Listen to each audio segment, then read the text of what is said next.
আসসালামু আলাইকুম সবাইকে। আজকে শেয়ার করব আমি কিভাবে অনেক সহজ রেসিপিতে রোস্ট রান্না করি, যেটা আমার বাচ্চাদের খুবই প্রিয়। তো প্রথমে আমি কড়াইতে তেল দিয়ে পেঁয়াজ কুচি দিয়ে দিব। আর পেঁয়াজ কুচিটা হালকা একটু ভেজে নিয়ে এখানে আমি মুরগির পিসগুলো দিয়ে দিব একে একে করে। তো মাংসগুলোকে আমি আগে তেলে না ভেজে এভাবে পেঁয়াজের উপরেই আস্তে আস্তে করে ভেজে নিব। তো আমি সবসময় এভাবেই ভাজি। তো এটা আমার কাছে সুবিধা মনে হয়। এই মুরগিগুলোকে বেশিক্ষণ ভাজবো না, হালকা বাদামি বাদামি করে ভেজে নিয়ে আমি এখানে বাদবাকি মশলাগুলো দিয়ে দিব। তো এখন ভাজা শেষ, আমি এখানে পরিমাণ মতো আদা বাটা, রসুন বাটা দিয়ে দিচ্ছি। আর হচ্ছে কিছু আস্ত কাঁচামরিচ আর গরম মশলা দিয়ে দিলাম।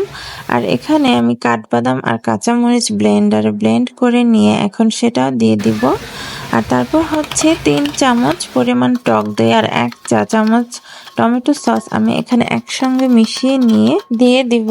এখন পরিমাণ মতো লবণ দিয়ে আমি মাংসগুলোর সাথে মশলাগুলোকে মিক্স করে নিব। আর হচ্ছে রেডিমিক্স যে রোস্টের মশলা পাওয়া যায় সেখান থেকে আমি অর্ধেক প্যাকেট দিয়ে দিলাম 2টা মুরগির রোস্টের জন্য।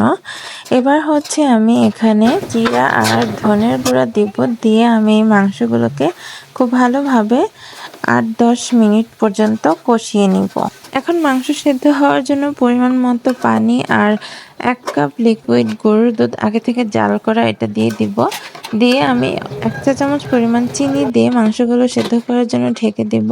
তো মাংস যখন সেদ্ধ হয়ে আসবে নামানোর 5 মিনিট আগে আমি এখানে 3 চা চামচ পরিমাণ গুঁড়া দুধ আর হচ্ছে কালারটা সুন্দর হওয়ার জন্য 1 চা চামচ মরিচের গুঁড়া আর হচ্ছে গরম মশলার গুঁড়া আমি দিয়ে দিয়েছি।